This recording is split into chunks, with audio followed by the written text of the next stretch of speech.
இன்னைக்கு லீடர்ஷிப் டாப்பிக்கில் ரொம்ப முக்கியமான ஒரு சாப்டர் பற்றி உங்களுக்கு சொல்லி சொல்கிறேன். அது உங்களுக்கு தெரிஞ்சிருக்கலாம். திருவள்ளுவர். திருவள்ளுவரோட இலக்கியத்தை தொடாமல் நம்ம லீடர்ஷிப் ஸ்கில்லை முடிக்கவே முடியாது. ஒரு திருவள்ளுவர் 1330 குறளில் அற்புத விஷயத்த சொல்லியிருக்கார். அதில் நமக்கு தேவையான லீடர்ஷிப் டாபிக் என்னன்னு சொல்லி பார்த்தீங்கன்னா ஒரு 10 குறள் சொல்லியிருக்கார். அதில் இந்த ஃபர்ஸ்ட் பார்ட்டில் உங்களுக்கு நான் ஒரு 5 குறள் மட்டும் நான் சொல்கிறேன்.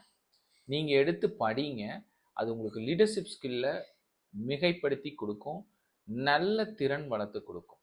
ஸோ ஃபர்ஸ்ட் குறள் என்னன்னு பார்த்தீங்கன்னா 511வது குறள், நன்மையும் தீமையும் நாடி நலம் புரிந்த தன்மையான் ஆள்படும்.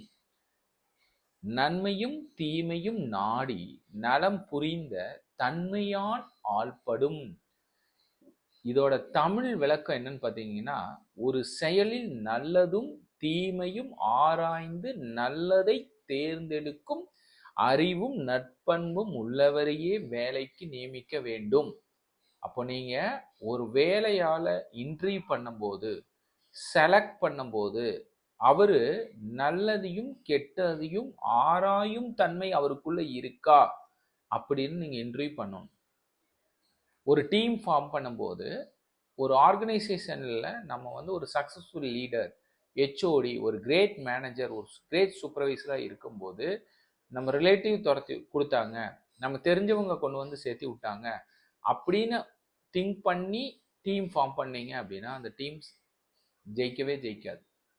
அதே நான் சொன்னபோது வள்ளுவர் சொல்ற மாதிரி நீங்க செலக்ட் பண்ற பர்சனுக்கு ரேஷனலைஸ் ஸ்கில் இருக்கா, நல்லதும் கெட்டதும் அவருக்கு தெரியுதான்னு பார்க்கணும்.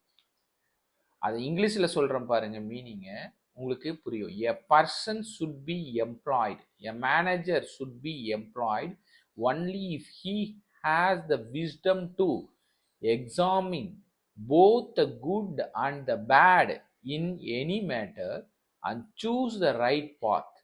One who consistently prefer the good after thoughtful consideration is fit for responsibility. Thoughtful consideration is fit for responsibility. A person should be employed only if he has the wisdom to examine both the good and bad in any matter. எந்த மேட்டர்லையும் good be bad think பண்ணக்கூடிய person. Choose the right path. One who consistently prefer the good after thoughtful consideration is fit for responsibility. 511வது குறள்ல எவ்வளோ அழகா சொல்லியிருக்காரு பாருங்க. ஒரு பர்சனை நீங்க இன்டர்வியூ பண்ணும்போது, ஒரு மேனேஜரா ஹெச்ஓடியா உங்க டீமை பில்ட் பண்ணும்போது அவருக்கு என்ன கேரக்டர் இருக்கணும், அவர் குட் பேட் அனலைஸ் பண்ணக்கூடியவரா இருக்கணுங்கிறத அழகா சொல்லியிருக்காரு. நன்மையும் தீமையும் நாடி நலம் புரிந்து தன்மையான் ஆள்படும் அப்படின்னு அழகா சொல்லியிருக்காரு. ஒரு good thoughtful consideration in fit for responsibility. அந்த ரெஸ்பான்சிபிலிட்டி அவருக்கு இருக்கணும். ஸோ அப்போ அவரை தான் நீங்கள் செலக்ட் பண்ணணும்னு சொல்லியிருக்காரு. 512வது குறளில் என்ன சொல்லியிருக்காருன்னு பாருங்க. வாய்ப்பெருக்கு வளம் படுத்து உற்றவை ஆய்வரையான் செய்க வினை. வாய்ப்பெருக்கு வளம் படுத்து உற்றவை ஆய்வரையான் செய்க வினை. வருவாயை அதிகப்படுத்தவும் செல்வத்தை பாதுகாத்து வளர்க்கவும் ஆபத்துகளை தவிர்க்கவும் முடியும் திறமை வாய்ந்தவரிடம் வேலையை ஒப்படைக்க வேண்டும். அப்போ உங்க டீம் பில்ட் பண்ணும்போது 2வது கேரக்டர் நீங்க என்ன இன்டர்வியூ பண்ணணும், டீம் பர்சனை செலக்ட் பண்ணணும்னு பார்த்தீங்கன்னா, வருவாயை அதிகப்படுத்தவும் செல்வத்தை பாதுகாத்து வளர்க்கவும் ஆபத்துகளை தவிர்க்கவும் முடியும் திறமை வாய்ந்தவர்களிடம் வேலையை ஒப்படைக்க வேண்டும். அப்போ இந்த 3 விஷயத்தை அவர் பார்க்குறாரு. அப்போ ஒரு மேனேஜர், இங்கிலீஷில் சொல்கிறேன், இதை இங்கே எக்ஸ்பிளனேஷன் இங்கிலீஷில் சொன்னால் இன்னும் உங்களுக்கு கிளியராக புரியும். A manager must appoint worker who can expand income resource, increase prosperity and wisely prevent dangers that may reduce wealth. Only those with such balanced capability are suited to handle important duties. ஒரு வேலையாள் வந்து நீங்க appointment பண்ணும்போது, select பண்ணும்போது, அவரு செல்வத்தை பாதுகாக்க தெரியணும், வளர்க்க தெரியணும், ஆபத்துகளை தவிர்க்க தெரியணும். வருவாயை அதிகப்படுத்த தெரியணும், செல்வத்தை பாதுகாத்து அதிகப்படுத்த வளர்க்க தெரியணும், ஆபத்துகளை தடுக்கணும். இந்த 3 விஷயம் அவருக்குள்ள இருக்கு அப்படின்னா, அவரை உங்க டீம்ல நீங்க ஆட் பண்ணிக்கிறது புத்திசாலித்தனம். ஸோ 2வது குறள், வாய்ப்பெருக்கு வளம்படுத்து உற்றவை ஆய்வறியான் செய்க வினை. வள்ளுவர் எத்தனை வருஷத்துக்கு முன்னாடி சொல்லியிருக்காரு பாருங்க. நீங்க உங்க டீம் பில்ட் பண்ணணும், சக்சஸ்ஃபுல் டீம் பில்ட் பண்ணணும்னு சொல்லும்போது இந்த வரிகள் உங்களுக்கு கண்டிப்பா யூஸ் ஆகும். 3வது குறள் அவர் என்ன சொல்லியிருக்காருன்னு பாருங்க. 13வது குறள், அன்று அறிவே திரைப்பட்டும் இன்று அறிவான் நன்று அறிவான் கற்கே தெளிவு.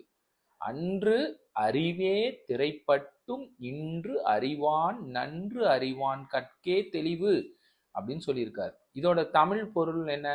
ஒருவரிடம் அன்பு, அறிவு, தெளிந்த மனம், பேராசையின்மை, இந்த 4 குணங்களும் இருந்தால் அவரே வேலைக்கு தகுதியானவர். பாருங்க, 4 கேரக்டர். The manager, இங்கிலீஷ்ல சொல்றேன், நோட் பண்ணீங்க. The manager should choose a person who possess 4 essential qualities: love, knowledge, clarity of mind, and absence of greed. One who has these is truly capable of making correct decision in services. Love அப்படின்னா பேஷனேட்டா work பண்ணக்கூடிய skill அவருக்குள்ள இருக்கணும். Love அப்படின்னா நீங்க romance think பண்ணக்கூடாது. லவ்ங்கிறது ஒர்க்கில் இருக்கக்கூடிய interest, involvement, பேஷனேட்டா இருக்காரா அப்படின்னு பார்க்கணும். நாலேஜ், அந்த ஒர்க்குக்கு தகுந்த மாதிரியான நாலேஜ் அவர்கிட்ட இருக்கா அப்படின்னு பார்க்கணும். கிளாரிட்டி ஆஃப் மைண்ட், தெளிந்த மனம், நல்ல தெளிந்த மனம், கன்ஃபியூஸ்ட் இல்லாத மைண்ட்ஃபுல்னஸ் அவர்கிட்ட இருக்கா. அண்ட் ஆப்சன்ஸ் ஆஃப் கிரீட், பேராசையின்மை இருக்கா அப்படிங்கிறது பார்க்கணும். இது இல்லைங்கும் போது அவரை நீங்க செலக்ட் பண்றீங்க அப்படிங்கிறது உங்க டீமை ஒரு கிரேட் சக்சஸ்க்கு கொண்டு போகும். திரும்ப ரிப்பீட் பண்றேன். அன்று அறிவே திரைப்பட்டும் இன்று அறிவான் நன்று அறிவான் கற்கே தெளிவு. The manager should choose a person who possesses 4 essential qualities: love, knowledge, clarity of mind, and absence of greed. One who has these is truly capable of making correct decision in service. வேலை செய்யறதுக்கு இந்த person தகுதியானவர் அப்படின்னு உங்க டீம்ல add பண்றதுக்கு நீங்க ready ஆகணும். சரி, 514வது குறள்ல வள்ளுவர் என்ன சொல்லியிருக்காருன்னா, ஏவ வினை கண் ஈடேற்றும் கண் எய்தும் ஏ வகை யான் மாறும் பல். ஏவ வினை கண் ஈடேற்றும் கண் எய்தும் ஏ வகையான் மாறும் பல். பலர் எந்த வகையான வேலைக்கு நியமிக்கப்பட்டாலும் பின்னர் கருத்து மாறி தவறுகள் செய்வார்கள். எனவே சோதித்து பார்த்தலும் முழுமையாக நம்ப முடியாத பணியாளர்கள் இருப்பார்கள். அப்ப என்ன சொல்ல வர்றாருன்னா, நீங்க எவ்வளோ நல்ல பர்சன் இந்த மாதிரி முன்னாடி இருக்க கேரக்டர் படி செலக்ட் பண்ணி ரெஸ்பான்சிபிலிட்டியை ஜாப்பை கொடுத்துட்டு நீங்க அமைதியா இருந்தீங்க, கவனிக்காம விட்டீங்க, அதாவது மானிட்டர் பண்ணல, கிராஸ் எக்ஸாமினேஷன் பண்ணல அப்படின்னா யாரானாலும் எவ்வளவு நல்ல பர்சனா இருந்தாலும் அவங்களோட பொசிஷன் நாளடைவில் மாற மாற அவங்க கேரக்டரும் மாறும். ஸோ அதுதான் இந்த பாயிண்ட்ல அவர் சொல்ல வருது. அப்போ நம்ம எப்பவுமே நம்ம கீழே ஒர்க் பண்ணிட்டு இருக்கக்கூடிய சபார்டினேட்டரை மானிட்டர் பண்றது, கிராஸ் எக்ஸாமினேஷன் பண்றதுன்னு கண்டினியூஸா பண்ணிட்டே இருக்கணும். ரிப்போர்ட்டிங் வாங்குறது, அவருக்கு சஜஷன் கொடுக்கறது, வெரிஃபை பண்றதுன்னு பண்ணிட்டே இருக்கணுங்கிறது வள்ளுவரோட பாயிண்ட்.